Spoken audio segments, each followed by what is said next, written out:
Welcome to our show, Holding Ground. My name is Laura Richer. I'm a psychotherapist and the owner of Anchor Light Therapy Collective in Seattle, Washington.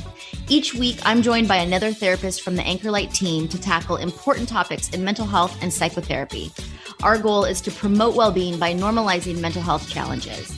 We are here holding ground for you every Tuesday morning at 9:30 a.m. on KKNW. Welcome back to Holding Ground. I'm Michelle Mooney, a licensed trauma and couples therapist at Anchor Light Therapy Collective in Seattle, Washington.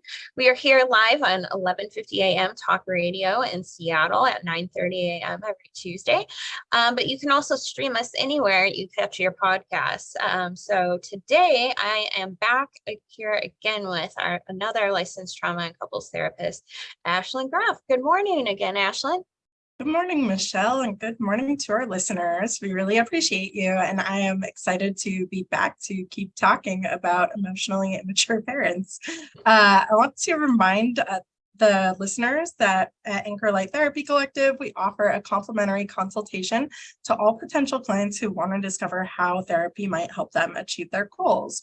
So go to anchorlighttherapy.com/get-started if you're interested. Yes, exactly. And there's also other good podcasts on there. You can find all of our, prior episodes and blogs. So there's a lot of good content as well. So yeah, definitely check us out.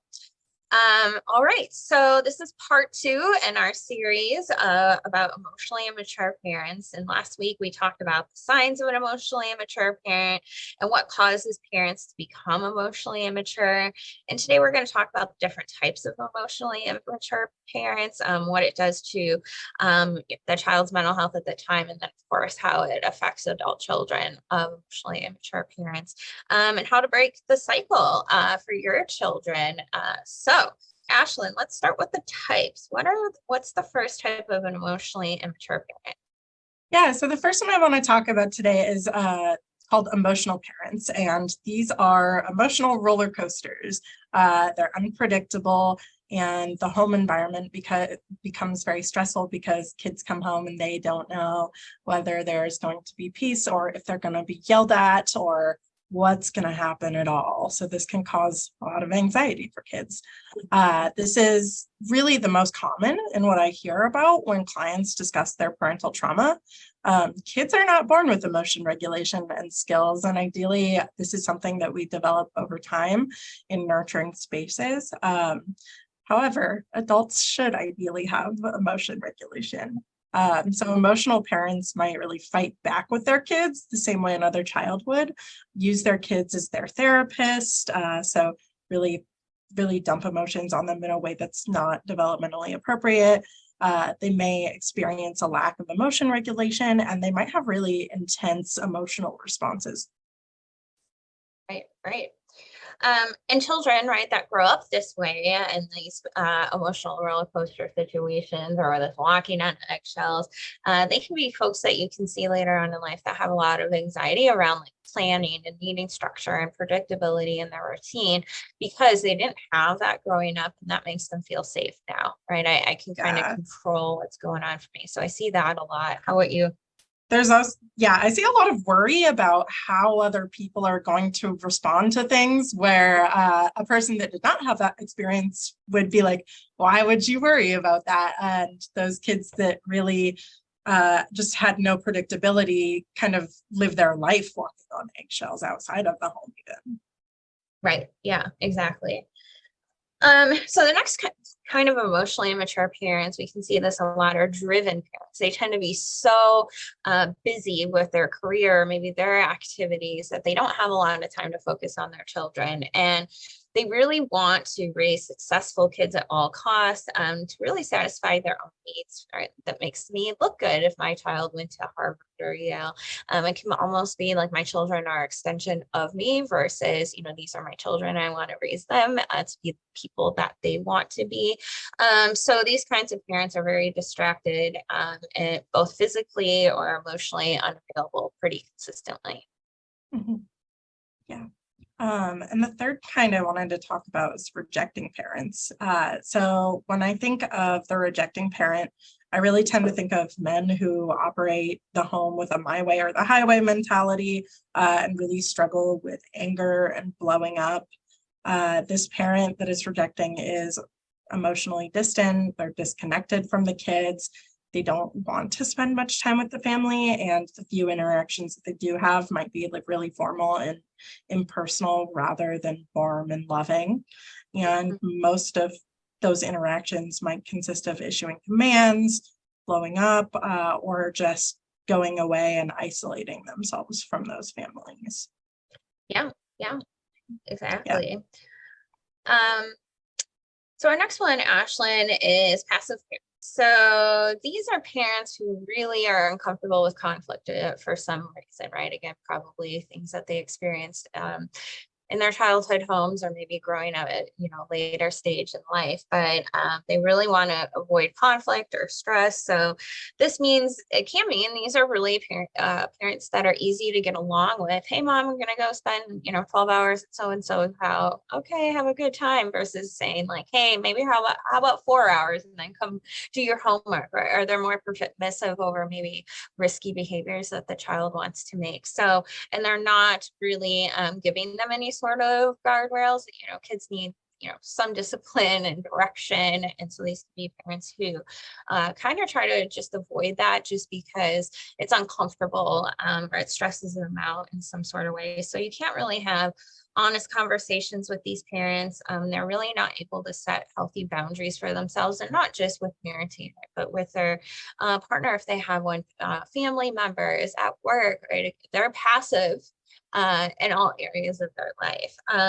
So they're parents that you sometimes see in relationships that kind of stand by and watch the other caregiver maybe do things that aren't great for the child, right? Whether that's, physical abuse, emotional abuse, neglect, things like that. And maybe if the other parent isn't doing those things, but they're passive and they don't want to get involved, or they don't want to stand up for their child at all, they're a witness, right? They're not doing anything. And oftentimes we see children who grew up with parents like that. Well, my mom never did anything bad, but she didn't really do anything good, right? We have to remember trauma isn't just what happened to us, it's what didn't happen to us as well. Things that we needed and deserve. So there can be discomfort around that. Well, mom never stuck up for me, or mom didn't protect me. Maybe I'm not worthy of being protected. And so that's definitely something that can happen. Yeah, so anything else? Let's see, Ashlyn. Yeah, and I think that kind of goes along with like the laissez-faire like style of parenting. I just imagine like the kid leaving the home of like, okay, mom, I'm gonna go steal a car, and mom's like, okay, have fun. Grab one for me too. Yeah. Yeah. Yeah, exactly. The kind of like as kids are older and can leave the house and start to make their own choices. If we have more passive parents, there might not be, children might have a little bit more trouble in the world than if they had a little bit more structure. So we're going to talk about the damage that emotionally immature parents can have, and these lasting emotional effects, and what narratives children can form about themselves and take into their adulthood. So what's the first one of those, Ashlyn?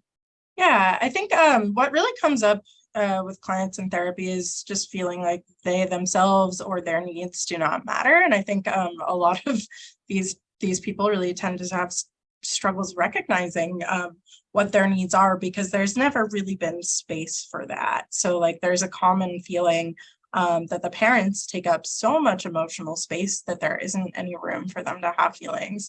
And as they grow up, it just seems like a foreign concept almost, that they get to have their own wants and needs in relationships or in life.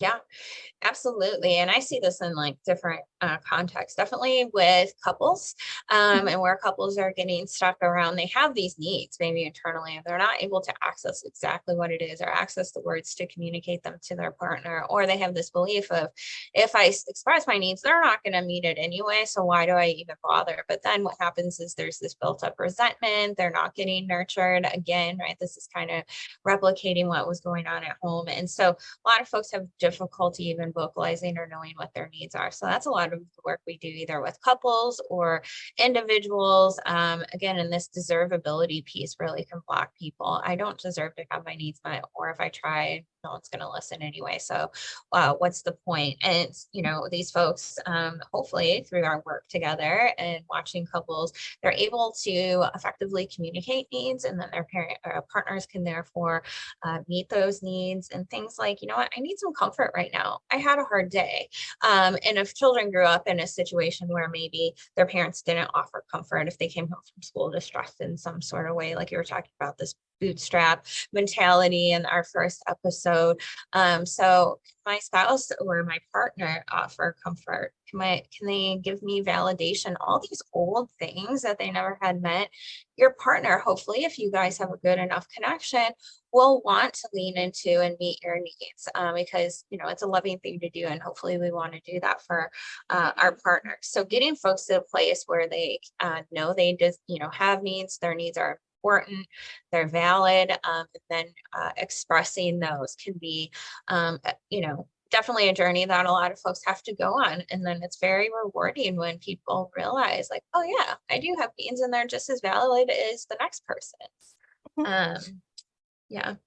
And I think I'll often talk to people about this idea of like trying to pretend that you don't have needs to like keep the peace is pretty ineffective long term. I think it can foster a lot of resentment, and even if it's the natural way of being, it does cause a lot of problems in relationships.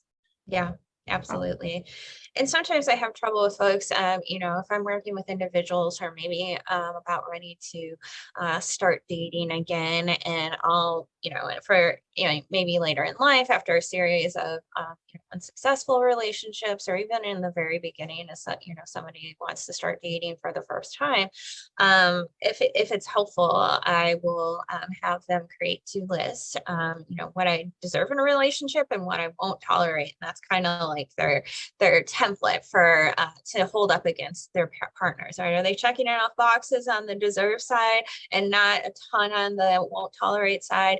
Okay, this is probably a decent partner for me. But that deserve category can really throw some folks off. I had one person say to me years ago, I deserve things. I can ask for that. I mean, they were so stuck in this place of, I don't deserve anything, that I don't even know what it is that I might deserve. So there can be really long lasting effects of this one. Yeah, absolutely. So the next one is, and it kind of ties into that first one, is, I'm unworthy of love. And so because you can't fix your parent or couldn't fix your parent early in a caregiver, perhaps, your first partner, you start to feel like you're not good enough. No matter what you do, it was not good enough to, help your parent or fix your parent or meet all of their needs. So then therefore I'm not good enough in some sort of way. I felt short. So again, that like sense of responsibility, I should have done more. And educating, adult clients, and maybe perhaps folks that see children as well, is, that wasn't actually your responsibility. The roles should have been reversed. And unfortunately, that didn't happen for you. So teaching the client, hey, that wasn't okay. That wasn't your thing. And that can take a long time to kind of untangle. But, once we do that through therapy, folks can be more successful in their relationships, and feeling like even self-compassion, that might be something that folks have trouble with because they feel like they're so unworthy of love that they don't even want to show themselves compassion. So, or this feeling of, well, if I do have an emotional response, or I have an emotion in some sort of way, I'm just a burden to everyone around me, because everyone else's emotions are either, again, taking center stage, or maybe they're getting that feedback. Again, emotionally immature parents, they might see their child having an anxiety and they're like, no, bad. I don't like feeling that. So I got to make sure they stop feeling that as soon as possible. So the child can adopt this sense of, I'm a burden if I have some sort of emotion. So what's the next thing, Ashlyn? Yeah. So I think kids tend to really internalize feelings of shame long term when they have those emotionally immature parents. children rely on their parents for survival. So when that survival isn't reliable, they tend to turn inward and self-blame because that is easier for kids than viewing their means of survival as being unsafe. And I think that just plays such a big role in the deep shame that children experience. There's also a lot of fear. So particularly with rejecting and emotional types, not knowing what to expect or expecting the worst in terms of blow-ups or even verbal or physical abuse can be really terrifying for children. So this might result in that feeling of walking on eggshells. And again, those adults that grow, or the children that grow into adults might view the world as unsafe and unpredictable. With that sense of being a burden too, I think those kids are taught in either overt or covert ways that they're not allowed to have emotions and that they are a burden if they do. So this can really affect their ability to lean on others, to ask for help, to seek therapy, even when it could be really, really beneficial for them. Right, absolutely. Yeah, because I might burn in the therapist. I actually see that a lot. That's a really good point. Ashlyn, I see that a lot, like, oh, I'm so sorry, I'm crying here, I'm putting all of this on you. And, that's why we're here, to give folks a space where they can cry safely, or they can, talk about and express their anger, or they can tell us the worst part of their stories if they feel comfortable and there's a good rapport there that isn't burdening us, right? There's a reason why we do this work. And so we're excited to help clients. So Ashlyn, the next one is, folks who just become really fearful, particularly with rejecting our, emotional types of parent. Again, not knowing what to expect, expecting the worst. You kind of already touched on that, but just this general sense of like fear, right? And that can make us scared of a lot more things than just relational parts of our lives. That can be fear over a lot of things. When your amygdala is so large and your fear response was constantly engaged as a child, you can be more hypersensitive to things in your environment. And so regardless if, it's another person or a person, it could be something like a slamming door, for example, you can become really scared and fearful over a lot of things. So, all right. So, Ashlyn, what are some experiences that cause relationship dysfunction later on in adulthood if children have had these kinds of parents? Yeah, I think a lot of the times those kids really struggle to know how to set boundaries because our first teachers are our parents. So when we aren't modeled healthy boundaries growing up, it can be really difficult to have a blueprint for what they look like. It can also be discouraging to have boundaries not respected, and people often give up. So I like to frame boundaries as being about like how you respond, not necessarily what the other person does. So like, I will hang up the phone if you start yelling at me rather than you can't yell at me. Or I will not respond to guilt tripping rather than you can't guilt trip, because we can't really control what other people do, but we can control what we'll tolerate. Right, exactly. Really good. So not trusting others. Right? Again, if you had parents that were inconsistent or consistently not there for you, you can start to fear relationships altogether. We recently did an episode around fear of engulfment in relationships versus fear of abandonment. And this can come from parents like this. So either you were so responsible for everyone else growing up as a child that relationships can feel burdensome, that can feel like they trap us, that they feel like smothering. So if I'm with a person, they're going to rely on me for all my needs. So I'm just going to avoid relationships altogether.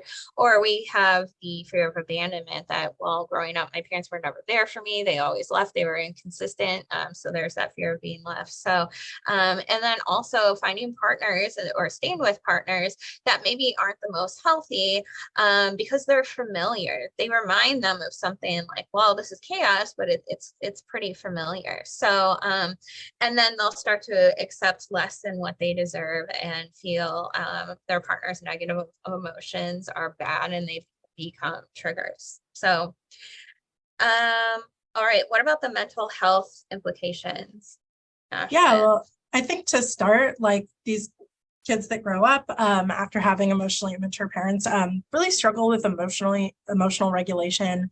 And again, this goes back to the concept of modeling. So when kids don't see healthy ways to regulate emotions, they just have no way of knowing what that looks like until they see it somewhere else.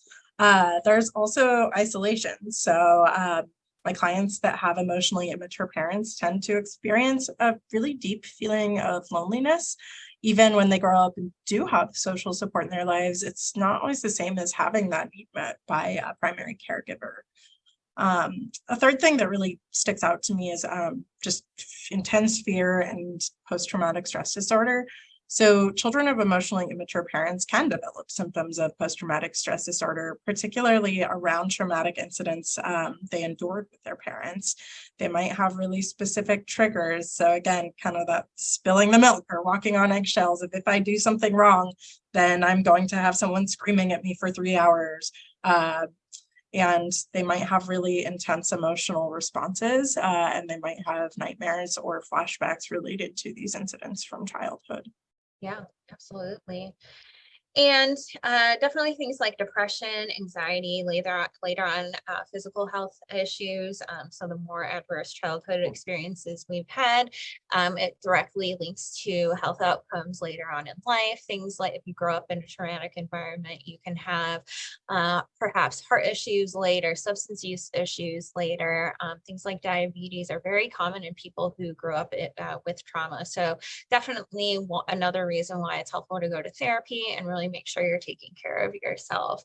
And real quick on the isolation piece, Ashlyn, that feeling of being alone is so important. You pointed that out because kids can feel like I'm the only one who have parents like this, and everyone else doesn't. So that can be really hard. All right, Ashlyn, what is the next one? Yeah, attachment wounds. So an attachment wound is a deep emotional wound from a lack of understanding or attunement, typically from attachment figures such as parents or partners. So parents who are emotionally immature may raise kids who tend towards more anxious or avoidant attachment styles rather than secure attachment styles. So this may have specific triggers in relationships related to these attachment wounds and respond in ways that harm the relationship. So kind of switching gears, Michelle, what do you feel like an emotionally mature parent does? All right. Well, again, no parent is perfect. And so oftentimes, again, parents might not realize that they're causing any sort of harm. That's why educating yourself as much as you can on things like raising emotionally mature children, doing your own therapy work, podcasts like this, where you're learning, okay, hey, maybe I have some of these traits. I don't want to do that. What are some ways that I can really educate myself and heal from what I went through so I'm not doing that anymore to my child? Or teeing up to be a parent for the first time and knowing you've had these kind of parents growing up. So to be aware of that, perhaps have to change course or learn more things or do some therapy before having children. So they realize children aren't pre-programmed and they can't come to, they can't expect something of a child if they never taught it to the child. Emotionally mature parents, they will teach their children their own emotional regulation skills versus expecting the kids to know how to behave, right? Children aren't pre-programmed. They come into this world relying on you completely to teach them. And if you get upset that they don't know something that was actually your thing to teach them, that's not fair, right? The kid doesn't know any better. So emotionally mature people or parents understand that. They take responsibility when they make a mistake. They model real apologies, promising change behavior, acknowledging the impacts that they may have had when, for the thing that they are apologizing for, teaching them to do something versus scaring them not to do something. So that's an important one. I'm going to show you how to do this versus you did a bad thing or don't do this bad thing. And I'm going to make sure there's going to be repercussions if you do that thing, right? You're using a fear-based mentality.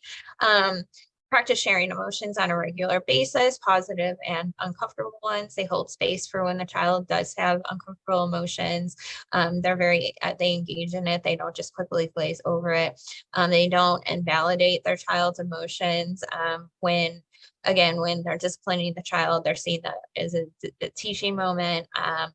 and they focus on the behavior versus the child, right? It's not the child that's bad or defective. It's, hey, we don't like this behavior, right? We still love you. So, Ashlyn, real quick, what can an adult child of an emotionally immature parent do to heal themselves? I would say seek supportive communities in adulthood that allow for healthy emotional expression and connection. When an individual grows up lacking an emotionally supportive family, it can be just so healing to find communities later in life that do offer emotional support, whether that be friendships, support groups, cultural groups, or communities through shared interests. And another piece of that is just developing and really actively practicing self-love and making that a priority. Yeah. Also working on your own emotional regulation. It's a holistic process. So it's things like taking care of your own personal needs, getting enough sleep, eating nutritiously, right? So you have more capacity for stress, pausing between feeling and reacting, having the ability to express humility and gratitude, engaging in activities that build a sense of confidence, and, work on changing thoughts, challenging the thoughts versus challenging your feelings. These are things the therapist can definitely help you with. So working with a trauma-informed therapist who really can help you identify what happened to you and now how to cope. And when we talk about a lot, Ashlyn, on the show is EMDR. So how is EMDR helpful for this? Yeah, eye movement desensitization and reprocessing is a therapy treatment for trauma that can help make distressing memories less disturbing in the present. And this can allow adult children of emotionally immature parents to move forward with their lives in healthier ways. There's more to it than that, but that is the simple way of saying it. Yeah, the bird's eye view. Right. And it releases all of these feelings of defectiveness, right? I have to fix others to have value. My needs don't matter, etc. So, Ashlyn, we're about out of time today. Anything else you want to share with our listeners before we end? Yeah, just talking a little more about self-love. The journey to self-love isn't an easy one, but it is something that can be really healing when individuals don't get that love that they need from their primary caregivers. And every child deserves to be loved. From an attachment standpoint, it's a core human need. So I really encourage and exploring self-love in therapy and what it looks like for you. Absolutely. Well, Ashlyn, thank you so much for being here for this two-part episode. I hope this is really helpful for our listeners to hear. Again, if you want to work with a trauma-informed therapist on this, if this was your childhood, definitely reach out to us at anchorlighttherapycollective.com/get started. And we will be back next week with new material.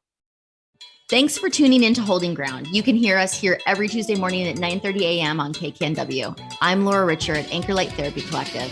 Find us online at anchorlighttherapy.com. And we'll see you next week.